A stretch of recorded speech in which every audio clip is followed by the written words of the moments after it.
ما قصة لعبة ببجي موبايل؟ لماذا مناطق ومدن ومحطات نووية ومحطات صاروخية مهجورة؟ وما قصة الشخصيات؟ وما سبب وضع اللوت أو الأغراض في الأماكن؟ ولماذا السيارات متروكة في الشوارع؟ وما سبب وجود الزون؟ كل هذا وأكثر سنعرفه في هذا الفيديو، لذا اعملوا متابعة ولايك للفيديو ومشاركة لأصدقائكم ليعرفوا القصة الكاملة. كل ما في الأمر إنه ذات يوم هجم مجموعة لصوص بلدة ما، والحكومة فرضت حظر تجوال لخطورتهم، ولكي يقبضون عليهم بسهولة وبدون ما أطول عليكم أكثر، هذه المجموعة سقط عليهم علبة كيميائية أثناء تسللهم لأحد المتجرات، وثم اعتقالهم فيها بعدما لم يتمكنوا من الحركة. وبعد اعتقالهم ولمدة أسابيع تحولوا إلى مخلوقات غير حساسة ومتوشحة وأكلة للحوم البشر وما يعرف بالزومبي.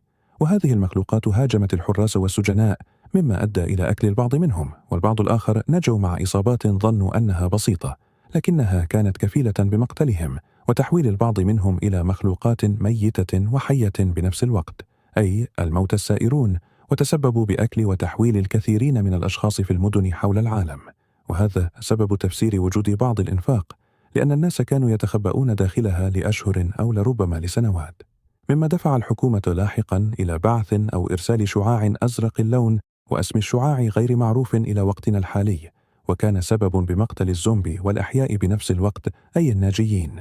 وكان في ذلك الوقت كان هناك مجموعة من الشخصيات متكونة من شباب وبنات كانوا يعملون لهزيمة هذه المخلوقات، وكان كل واحد منهم معروف بشيء ما، مثلا بخداع الزومبي وتصليح السيارات وقدرات كثيرة، والشعاع للأسف تسبب بمقتلهم. نرجع إلى الذين قاموا بالنجاة من هذا الشعاع بطرق معينة وبشكل من الأشكال.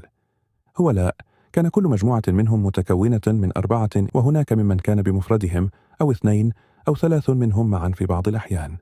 والبعض من هؤلاء وجدوا مركبات عسكرية في الطرق وأخذوها، لا سيما أسلحتهم ومعداتهم.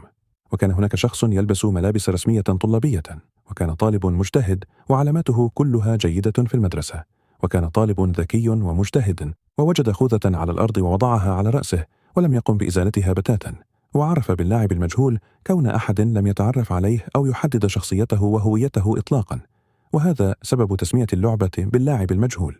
وكان معروف بتسلله ليلا للقضاء على الأعداء، وكانوا الأحياء أي الناجيين دوما يهربون من الشعاع الذي كان يلاحقهم في كل مكان، والبعض منهم تأثر بجروح فادحة أثناء بقائهم في الشعاع لثواني، والبعض الآخر ماتوا على أثرها، حتى بدأت جهات مجهولة بتصفيتهم وعمل تجارب على الطالب الذي تكلمنا عنه، وأنه كان لا يتأثر بالشعاع الأزرق، ووجدوا معه بعض من الإبر وعلاجات كانت تساعده في البقاء حيا في الشعاع لأوقات أطول.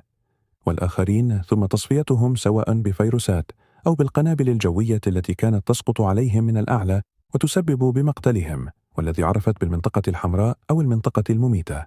وكان هناك مثل علامة حمراء تظهر مرات على الأرض قبل نزول القنابل، مما منح بعض الناس إلى الهرب بعيدا، وهكذا لحتى لم يبقى أحد على قيد الحياة. وهناك أسطورة تقول لا يزال البعض موجود حاليا في هذه المناطق إلى يومنا الحالي، وعددهم قليل جدا، حوالي 100 شخص يتنافسون بينهم، ولكن هناك طرق معينة يمكنهم معالجة أنفسهم بعد تعرضهم إلى نيران أو الطعن. هذه القصة وراء لعبة ببجي موبايل خاصة وألعاب الباتل رويال عامة. أتمنى الفيديو نال إعجابكم، ولا تنسوا لايك واشتراك وتفعيل زر الجرس، وتكتبوا بالتعليقات بعض ملاحظاتكم ومشاركة الفيديو مع أصدقائكم ليعرفوا القصة الحقيقية والكاملة وراء ألعاب الباتل رويال.